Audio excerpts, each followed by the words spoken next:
아무튼 오랜만이라 할 말도 많은데 일단 쓸데없는 이야기를 좀 줄이도록 하고 조만간 라이브도 좀 해보고 싶긴 하거든요. 그런데 막상 떠오르는 주제가 없습니다. 그래서 좋은 라이브 의견 있으시면 댓글도 남겨주시면 감사하겠습니다. 그럼 방송을 본격적으로 시작하겠습니다. 요즘에 우크라이나 전쟁이 결국 글로벌 식량 부족 사태를 불러일으키고 있지 않습니까? 그런데 무엇보다 이 식량 부족 사태 팩트에 대해서 말하는 곳이 없다. 그래서 이것을 진솔하게 이야기해 볼 때가 되지 않았나 저는 생각을 하는 거고, 일단 언론에서도 이 식량난에 대한 깊은 정보를 쏟아내고 있지 않다 보니까 많이들 궁금해하실 거라고 저는 생각을 합니다. 그렇다면 식량을 독점하는 자들과 그것을 무기로 이용하는 자들의 계획에 대해서 오늘은 속 시원하게 이야기해보는 시간을 한번 갖도록 해보죠. 모두가 아시겠지만 이미 전쟁의 서막으로 인해서 전세계 식량 부족은 예견했던 그대로 심각하게 시작이 되고 있고, 이것은 앞으로 대략 몇 달에서 길게는 3년 이상까지 계속 지속이 될 것입니다. 그 이유는 바로 우크라이나의 새로운 파종의 모종 시기를 놓쳤고 러시아가 지속적으로 이 파종의 재배를 방해하고 있기 때문입니다. 그로 인해서 우크라이나의 인프라가 정상적으로 농업이 인프라 생산을 하기 위해서는 대략 3년의 시간이 걸린다라는 말이 나오고 있고, 우리는 그 긴 시간 동안 식량난의 싸움을 계속적으로 버텨내야 된다는 겁니다. 물론 식량난이라는 사실이 분명 기분 좋은 소식은 아닙니다. 모두가 알고 있는, 그러니까 직간접적으로 알고 있는 사실이기도 하고, 그래도 이 식량난에 대한 진실을 우리가 터놓고 공유해야 된다는 것, 그러니까 여러분들이 모두 이 진실을 알고 깨닫는 방송이 됐으면 합니다. 그리고 솔직히 지금 언론에서 이야기하지 않는 이러한 사실들, 도대체 여러분들이 지금 이 전쟁을 통해서 뒤에서 어떠한 일이 일어나고 있는가, 이 부분에 대해서 반드시 알아야 될 권리가 있고요, 또한 자격이 있습니다. 그리고 이러한 정보를 통해서 미래를 준비할 기회와 시간이 있어야만 한다라고 저는 생각을 하고 있는 것입니다. 자, 오늘 주제 식량난에 대해서 말하기 앞서서 잠깐 다른 여담을 좀 이야기해 보자면, 혹시 내러티브라는 말을 들어보셨는지 모르겠습니다. 이 내러티브라는 용어는 모두가 긍정적인 위를 향하고 거기에 모든 기대 심리가 꽂혀 있는 상황에서 그 반발적인, 그러니까 모두가 다 위를 향하고 있는 그 반발적인 중력의 심리로 인해서 반대 방향으로 갑자기 추락하는 현상, 이것을 내러티브 현상이라고 말을 합니다. 그런데 이걸 어디에 가장 현재 적용하면 좋을 것 같느냐, 바로 지금의 주식시장과 연준의 금리 인상에, 이 부분에 가장 맞는 용어가 아닌가 저는 생각을 합니다. 지금의 연준이 0.5bp 빅스텝에 머물러서 예상된 금리의 결과가 나온 것이다 하면서 시장이 환호를 하고 있습니다. 이로 인해서 5월과 6월, 7월에는 0.5bp, 이후에는 0.25bp로 확실한 금리 가이드가 잡힌 셈이다 보니까 이것이 축제 분위기로 현재 흘러가고 있는데, 자, 지금의 0.5bp의 금리 인상의 의미는 모두가 예상했던 안도가 아니라 생각보다 살벌한 태풍 전야의 분위기일 수 있다라는 겁니다. 왜냐하면 이번 0.5bp 금리 인상을 통해서 일단 연준은 분명히 알고 싶어하는 것이 하나 있습니다. 바로 인플레이션 기조의 흐름을 잡아내기 위한, 그것을 예측하기 위한 기준의 미끼일 뿐이라는 겁니다. 그러니까 이번 빅스텝으로 여전히 인플레이션이 잡힐 기미가 만약 보이지 않는다면 연준은 6월부터 다시금 0.75bp 이상의 자이언트 스텝 흐름으로 언제든지 입장을 바꿀 수 있는 뒤통수 치기를 할 수 있는 그러한 기관이라는 것이죠. 자, 아무튼 일단 앞으로 3개월 정도의 0.5bp라는 확실한 가이드가 생긴 셈이지만 이것을 너무 신뢰해서는 안 된다. 지금의 0.5 빅스텝은 인플레이션에 따른 금리의 기준을 저들이 핸들링하기 위해서 연준이 뿌린 덫이다 라는 것을 말씀드리는 것이고, 여러분들이 결코 잊지 말아야 될 것이 무엇이냐면, 그간 연준은 과거부터 시장의 위기가 촉발될 때 오히려 그 위기를 감추는데 반대 의견을 내세우는데 급급했고, 반대로 안정적일 때는 지나친 위기감을 조성하면서 시장을 혼돈시켰다라는 겁니다. 그러므로 다시 말씀드리지만 절대 여러분들은 지금의 제로미의 말을 100% 신뢰해서는 안 될 것입니다. 자, 제가 금리 이야기를 잠깐 꺼낸 것은 무엇이냐, 여러분들이 그 부분에 대해서 좀 알고 넘어갔으면 하는 부분도 있겠지만, 이렇게 세상이 어지럽고 위험하고 현재 급변화되어 가고 있다, 아무도 예측할 수 없는 경제와 삶이 현재 지속이 되어 가고 있다라는 것을 말씀드리고 싶었기 때문에 이러한 말을 한 건데, 여전히 대부분 사람들은 지금의 삶이 평소와 같이 영원히 계속될 것이다 라고 생각을 하고 있다라는 것과, 늘 그래왔듯이 누군가가 혹은 지배층들이 이러한 난해한 숙제를 떠안고 해결해 줄 것이다 라는 그러한 의존적 희망 고문에 빠져 있다는 것입니다. 과거부터 윗놈들에게 그렇게 당해놓고도 아직 정신을 못 차리고 있다는 이야기죠. 하지만 언론에서 이야기하는 것과는 반대로 인류의 역사의 끝을 알리는 문명의 포화 상태로 점점 흘러가고 있다는 것, 그리고 껄끄러운 진실은 이것이 현재 매우 현실적이고 위태로운 지구적 비상사태가 우리 눈앞에서 뻔히 전개되고 있는 상황임에도 불구하고 사람들은 전혀 경각심을 느끼지 않고 있다는 겁니다. 그래서 이제부터 그 진실에 대해서 제가 하나하나 말씀드리고, 이 정보는 언론이 절대 여러분들에게 발설하지 않는 진실이자 여러분들의 뼛속까지 새겨 넣어야만 하는 새로운 글로벌 식량 부족 사태에 대한 사실들을 노골적으로 쏟아내는 방송이 될 것입니다. 자, 언론에서는 절대 이야기하고 있지 않는 프랑스, 이 프랑스는 현재 매우 심각한 글로벌 식량 위기가 다가오는 것을 1년 전부터 눈치를 채고 있었고요. 프랑스 정부는 지금 이 시간부터 식량을 반드시 필수적으로 대비해야 한다라고 말을 하고 있습니다. 그러니까 이미 전쟁이 일어나기 이전부터 프랑스는 가뭄과 홍수로 인해서 곡물 재고가 급감을 하고 있었고요. 여기에 우크라이나발 전쟁으로 인해서 거울조항 추진조차도 잠정 중단을 하고 있습니다. 앞서 말씀드린 거울조항이라는 것은 수입 농식품에 대해서 EU의 생산 기준과 동등한 기준을 요구하는 것을 말하는 것인데, 이른바 농업 분야의 상호주의 관철을 위한 유럽의 강력한 식품 조항 중 하나이기도 하죠. 그런데 프랑스가 이 거울조항 추진을 잠정 중단한다는 것은 농수산 식품의 엄격한 요구 조건을 식량 위기로 인해서 철폐할 수밖에 없다라는 것인데, 이것은 곧 글로벌 푸드 회사들이 전쟁을 빌미로 이제 유럽 시장을 마음껏 공략할 수 있는 기회를 잡은 것이나 다름이 없는 것입니다. 이건 뭐 더 이상 자세히 말할 것도 없겠죠. 글로벌 공룡 푸드 회사들이 팔려고 하는 식품, 이게 뭐겠습니까? 우리가 그렇게 입에 닳도록 이야기했던 유전자 식품이죠. 결국 유럽연합, 그러니까 EU는 우크라이나 전쟁의 시발점이 심각한 세계 식량 위기를 촉발할 수 있다는 사실을 이미 알고 있었다라는 것이고, 이들은 우크라이나 전쟁이 발발하기 한 달 전, 그러니까 2022년 1월 이 같은 정책을 미리 추진했던 것입니다. 이것은 분명 이들이 우크라이나 전쟁에 대한 식량난의 위기를 미리 예측하고 있었다라는 것밖에 되지가 않습니다. 여기에서 끝이 아니라 바이든은 우크라이나 전쟁이 발발하기 1년 전부터 프랑스와 영국 이외에 나토에 가입되어 있는 여러 유럽의 수장들과 꾸준한 통화를 주고받았고, 이때 조만간 식량난의 문제가 닥쳐올 것이다 라는 이야기를 넌지시 주고받았다라고 합니다.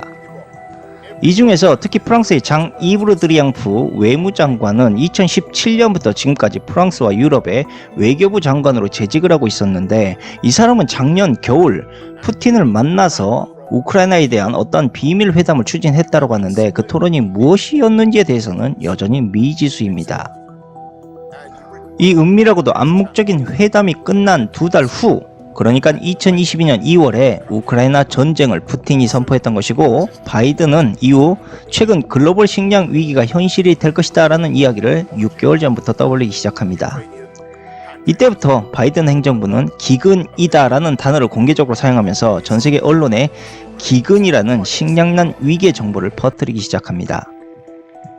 결국 바이든 행정부는 러시아의 우크라이나 침공이 세계 여러 지역에 기근을 일으킬 수 있다는 것을 미리 알고 있었다는 것인데, 어이없게도 이것은 우크라이나발 전쟁이 발발하기 이전부터 바이든 행정부가 기근과 식량난이라는 명제를 기후위기와 맞춰서 미국의 글로벌 푸드 회사를 압박했던 것입니다. 그리고 미국의 글로벌 ABCD 공룡 글로벌 푸드 회사들은 마치 전쟁이 일어날 것을 미리 예견이라도 했던 듯이 6개월 전부터 엄청난 밀과 다량의 곡물들을 비축하기 시작을 했고, 때마침 이것이 전쟁과 맞물려 폭등한 곡물 가격으로 인해 엄청난 이익을 창출해내게 됩니다.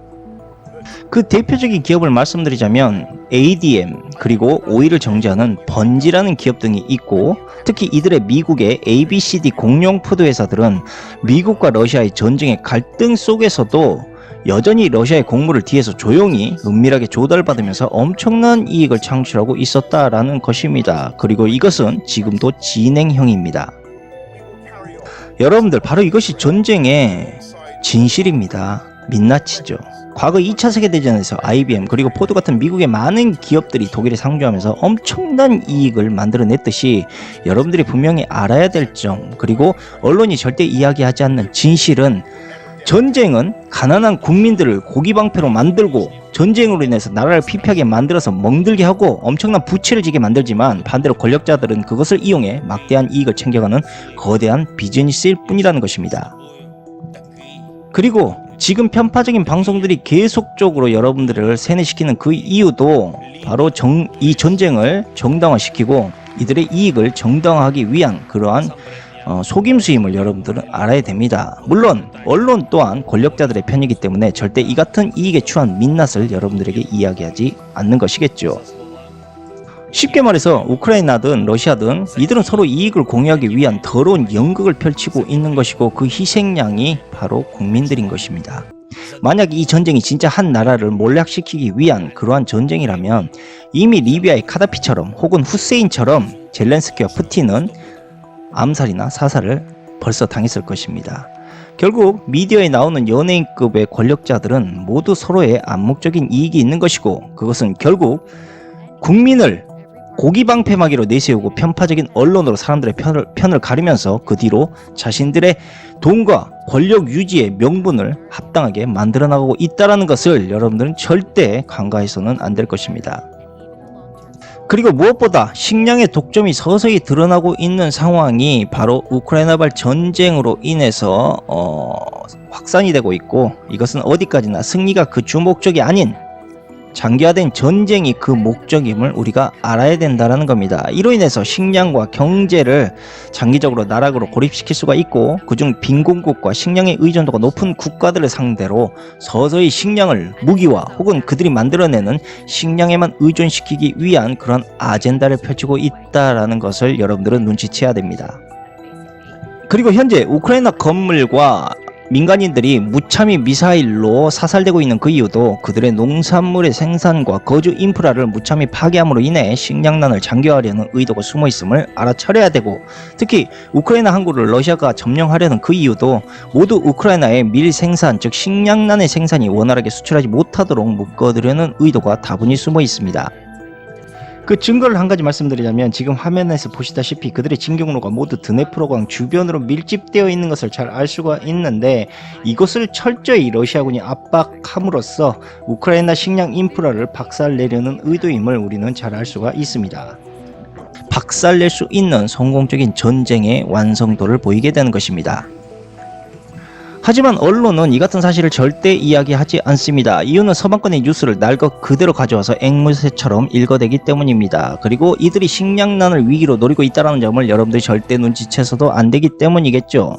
그들이 외쳐대는 뉴스의 정보는 아무런 의도도 영혼도 없고, 했던 이야기를 또 하고 가져왔던 방송을 그대로 재방송하는 것이 다입니다. 그렇게 함으로 인해서 사람들을 선동하고 우크라이나를 찬미하는 왜곡된 정보만을 흘리고 있고, 마치 우크라이나가 매우 우호적인 국가인 양 차장 1세까지 벌이고 있습니다. 그 이유는 매우 간단합니다. 그렇게 편파적인 방송을 해야지만 미국은 우크라이나에게 당당히 무기를 지급할 수 있게 되고, 지금의 우크라이나 전쟁을 정당한 명분으로 장기화시킬 수 있기 때문입니다. 그리고 전쟁이 장기화되면 될수록 우크라이나는 미국의 무기와 도시 재건이라는 엄청난 빚을 이들로부터 짊어지게 되는 것입니다. 지금의 전쟁 영웅이라 불리우고 있는 젤렌스키는 러시아를 적으로 돌리는 메시지를 전 세계에 퍼뜨리는 역할을 하고 있는 것이고, 결국은 이 모든 것이 미국의 무기와 도시 재건에 빚을 짊어지게 하는 것일 뿐 아니라 장기적으로 미국의 빚에 의해 우크라이나는 미국의 반쪽짜리 속국이 되어버리게 될 것입니다. 반면 러시아가 현재 마리우폴에 집착하는 그 이유도 우크라이나가 머지않아서 지금의 한국처럼 반쪽으로 쪼개진다는 것을 이미 알고 있었기 때문일 것이다 라고 봅니다. 이것은 아마도 전쟁 전부터 바이든과 푸틴의 모종의 이야기 회담이 있었을지도 모를 일입니다. 그러니까 과거 미국과 러시아가 서로 암묵적인 거래에 의해서 한국의 땅을 찢어갈라 먹었듯이, 지금의 우크라이나도 이 어리석은 광대 대통령으로 인해서 강대국이 그를 교묘히 이용하고 나라를 빚더미로 만들어서 강제로 찢겨질 위기를 만들어내고 있다는 것입니다. 물론 아무것도 모르는 우크라이나 국민들은 이 같은 현실을 직시하지 못하고 또한 전쟁의 위기 속에서 정신을 차리지 못하고 있다 보니까 이것을 보고 참으로 안타깝다라는 말밖에 저는 드릴 말이 없습니다. 아무튼 현재 언론에서 말하고 있지 않은 또 하나의 진실은 바로 독일의 식품 가격입니다. 이 독일의 식품 가격은 조만간 20% 많으면 50%를 오를 것이다 라는 보고가 여기저기에서 쏟아져 나오고 있습니다. 독일이 전후 사상 최고의 인플레이션을 보고한 지 단 며칠 만에 연간 7.6%의 고속도로 치솟고 있는 이러한 물가 기대치, 이것은 사실상 수치가 문제가 아니라 지금의 독일 경제의 모든 기대치를 무너뜨릴 만큼의 충격적인 폭등 사이클입니다. 결국 우리는 이제부터 확실하게 파악을 해야 됩니다. 이제부터 식량뿐 아니라 일상용품, 월급, 이 모든 세금 같은 눈에 보이지 않는 다른 이면적인 가격 인상과 폭락의 물결에 대비해야 된다는 것이죠. 독일뿐 아니라 서유럽 각지에서도 이 같은 현상이 일어나고 있고 대표적으로 스페인에서도 배급이 시작되고 있습니다. 스페인에서는 우크라이나 전쟁 발발 직후부터 달걀과 우유 그리고 기타 유제품 등 다양한 제품이 동시산발적으로 부족해지기 시작을 하고 있고 3월 초에는 메르카도나 마크로와 같은 주요 슈퍼마켓에서 제한적으로 해바라기유를 배급하기 시작하고 있습니다. 또한 그리스에서도 배급이 시작이 되고 있습니다. 그리스에서는 러시아와 우크라이나에서 공급망이 손상되어서 현재 공급이 부족해지고 있고 최소한 4개국의 국가 슈퍼마켓 체인이 밀가루와 해바라기유 같은 식품을 제한적으로 배급을 하고 있는 상황입니다. 전 세계가 배급화되고 있다, 식량이 배급되고 있다라는 점은 그만큼 식량에 대한 부족, 유통 현상의 결핍이 나오는 것이고 이것은 당연히 식량을 어떤 누군가가 관리하고 또한 독점해야 된다는 것을 암시하고 있는 그러한 메시지를 여러분들에게 저들이 던지고 있는 것입니다. 자, 지금부터 그렇기 때문에 우리가 가져야 될 경각심은 이번 세대부터 시작해서 이 가게에서 원하는 것을 앞으로 가게에서 원하는 것을 무한정 얻을 수 없게 될 것입니다. 아마도 한동안 그렇게 흘러가게 될 것이다 라는 것이죠. 자, 그렇게 원하는 것을 얻지 못하는 상황이 장기화되면 될수록 서서히 빌 게이츠와 몬산토 같은 유전식품공학 기업들이 만들어내는 식품으로 이 음식들이 대체되기 시작할 것이라는 것입니다.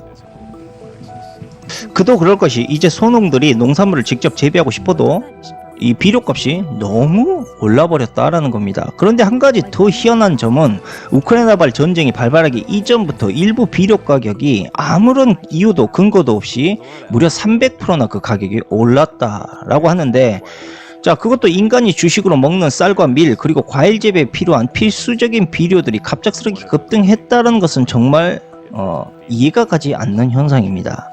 그래서 그 원인을 조사해 본 결과 작년부터 미국과 러시아, 중국, 영국, 프랑스 같은 거대 강대국들이 이미 핵심적으로 필수적인 비료 재료들을 거의 독점하다시피 사들이고 있었기 때문이고 그 매우 정확한 타이밍에 인해 전쟁의 발발이 시작됐던 것, 그로 인해서 폭등하고 있는 비료값이 아프리카의 많은 농부들을 올해부터 비료를 전혀 살 수 없게 만들었다는 것, 그리고 이것은 최소 1억 명에서 많게는 3억 명을 먹일 수 있는 농업의 생산량이 줄어들게 될 것이다 라는 것인데 이러한 부작용으로 인해서 수천만 명의 사람들이 아사할 수 있다라는 위험에 현재 봉착되고 있다라는 겁니다.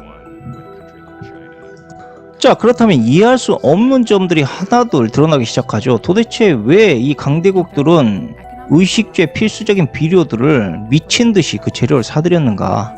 다시 언급드리겠지만 이 비료들은 지금으로부터 전쟁이 터지기 18개월 전부터 가격이 3배 이상 뛰고 있었고 많은 농부들이 이로 인해서 비료 구매를 포기하고 있었는 것은 물론 권력자들은 이 같은 자신들의 비료의 독점적인 지저분한 짓을 지금의 모든 전쟁의 책임으로 돌리고 있었다라는 것입니다. 자, 권력자들이 이렇게 언론 뒤에서 전쟁 뒤에 숨어서 비료를 강탈하고 또한 그들이 그것을 빼앗아감으로 인해서 앞으로 10년 안에 소규모 농산물 시장의 성장 잠재력은 거의 3분의 1로 바닥을 치게 될 것입니다. 자, 이렇게 소농의 운영이 어려워지게 되면 결국 각국의 정치인들과 농업 기업들이 이제 개인들의 소규모 농지를 서서히 사들이기 시작을 하고 그것을 통합함으로 인해서 빌 게이츠 같은 글로벌 식품 회사들에게 투자 주주 권한을 앞세워서 또한 양도시키고 각국의 식량들을 하나둘 독점하려 할 것입니다. 물론 그 농지에서는 우리가 예상했듯이 유전자 식물들과 대체육이 자라나기 시작하게 될 것이다 라고 저는 예측을 하고 있습니다. 그러니까 의도된 전쟁 이후 슬슬 정해진 시나리오대로 흘러가고 있는 것입니다. 이제부터 잠재적으로 1억 명 이상의 사람들을 먹일 수 있는 약 3천만 톤의 곡물 생산이 사라지게 될 것입니다. 그 빈자리를 서서히 무엇이 채우겠습니까? 글로벌 푸드 회사의 유전자 식품이 점령을 하게 될 것입니다. 그중 러시아 같은 경우는 세계 최대 비료 수출국 중 하나입니다. 바로 비료 생산의 주요 원료인 천연가스를 주도하고 있는 글로벌 핵심 국가. 때문에 이번 전쟁에서 식량난을 유도하기 가장 완벽하고 고결한 행동대장이 푸틴인 것이죠. 이제부터 푸틴은 더 높은 가스 가격과 공급 감소를 인위적으로 조정하게 될 것이고, 그로 인해서 일반 개인들의 농지를 거의 가꿀 수 없을 정도로 비료 가격을 상승시키면서 농장의 인프라를 피폐시킬 것입니다. 특히 러시아는 비료의 핵심인 질소인 칼륨의 최대 수출국 중 하나이죠. 러시아는 전쟁으로 비료값을 폭등시키고 있고, 젤란스키는 전쟁을 장기화하고 있고, 그 와중에 곡물 가격은 치솟고, 미국과 영국, 프랑스의 글로벌 푸드 회사들은 모두 연일 축제를 벌이고 있고, 이스라엘의 GMO 개발 기업들 역시 연일 호황을 누리고 있습니다. 바로 이것이 푸틴과 젤란스키가 결코 암살당하지 않는 가장 큰 이유이고, 바이든은 모두가 전 세계 국민을 속이고 뒤에서 기만하고 있는 위선자일 뿐입니다. 현재 우크라이나와 러시아는 전 세계 밀 수출의 약 30%를 차지하고 있고, 아프리카에서 수입되고 있는 밀의 절반은 일반적으로 러시아나 우크라이나에서 수입이 되고 있습니다. 이 말인즉슨 다른 국가들은 아프리카보다도 러시아와 우크라이나의 밀 수출에 더 많이 의존하고 있다는 이야기죠. 이때부터 아마도 러시아는 슬슬 서방의 식품 수출을 차단하려고 할 것입니다. 왜냐, 푸틴의 임무는 바로 식량난, 전 세계적인 양상의 식량난을 만들어내기 위한 것이 그의 임무이기 때문이고, 또한 미국 역시 우연일지 모르겠지만 현재 조류독감으로 인해서 닭이 엄청나게 감소하고 있고 달걀값이 폭등하고 있습니다. 즉 미국 역시도 식량난의 전초적인 위기를 겪고 있다는 이야기인 것이고, 이 식량난을 피해갈 수 있는 국가가 거의 없다라는 것입니다. 즉 식량이 이제 전 세계적인 위기로 봉착하고 있다라는 것을 대변하고 있는 것이죠. 자, 이렇게 식량의 모든 문제가 장기적으로 지속이 되면 식량의 부족은 결국 사람들이 새로운 대체 식품의 필요성에 대해서 눈을 돌릴 수밖에 없게 만들고, 바로 이들은 이것을 노리기 위해서, 지금의 식량의 독점을 하기 위해서 그러한 장엄한 계획을 세우고 움직이고 있었다라는 것입니다. 이것은 비단 미국뿐 아닙니다. 중국 역시도 겨울 밀수확이 역사상에서 가장 최악의 상황으로 치닫고 있고, 미국도 현재 심각한 가뭄으로 인해서 밀수확이 비참한 수준이다라고 이야기를 하고 있습니다. 그러니까 어떻게 이렇게 모든 상황들이 맞물려서 전 세계에 심각한 식량난이 초래되고 있는 것인가, 정말 대단하다라고 저는 생각을 합니다. 현재 미국인의 식비가 한 달에 $1,000를 넘어서고 있습니다. 이걸 좋아할 사람은 아무도 없고, 또한 이러한 위기를 장기적으로 지속시킬수록 사람들은 더 큰 고통에 시름하게 될 것이고, 더 저렴하고 더 안정적인 식량의 조달을 필요한 음식을 찾기 시작할 것입니다. 아마도 여러분들은 매우 포근한 이불 속에 숨어서 편안하게 남의 이야기인 양 듣고 있을지는 잘 모르겠습니다. 그런데 이건 실제로 지구상에서 일어나고 있는 일이고, 장기적으로 내 자신에게까지 영향을 미치는 매우 심각한 상황일 수 있기 때문에 가능한 한 많은 사람들이 이 정보를 있는 그대로 받아들일 수 있기를 바라고 공유할 수 있기를 바랍니다. 지금의 식량난은 2차 세계대전 이후 역사적으로 평생 이런 것을 경험해본 적도 없을 정도로 그 문제가 날이 갈수록 점점 악화되고 있습니다. 이제부터 이 악몽과도 같은 식량 위기가 실제로 우리에게 닥쳐오고 있고, 머지않아서 수억, 수십억 명의 무고한 사람들이 식량난으로 인한 깊은 고통을 겪게 될 것입니다. 물론 현재 언론에서 이야기하고 있는 식량 위기의 언급은 완전히 다른 초점들에 대한 이야기입니다. 그리고 방송에서 언급되고 있는 사람들과 그들이 내뱉어내는 사례들, 사실과 매우 다른 와전되고 디테일한 내용들이 상당히 많다는 거죠. 특히 유엔은 믿을만한 정보 출처가 절대 아닙니다. 지금의 식량난에 맞춰서 발발하고 있는 조류독감에 대한 원인 규명 아직까지 명확하지 않고요. 러시아는 전 세계를 위협하는 것이 아니고, 록펠러와 헨리 키신저가 그동안 그렇게 염원하고 있었던 단일화폐 출현과 식량 독점에 의도된 전쟁을 벌이고 있는 것 뿐입니다.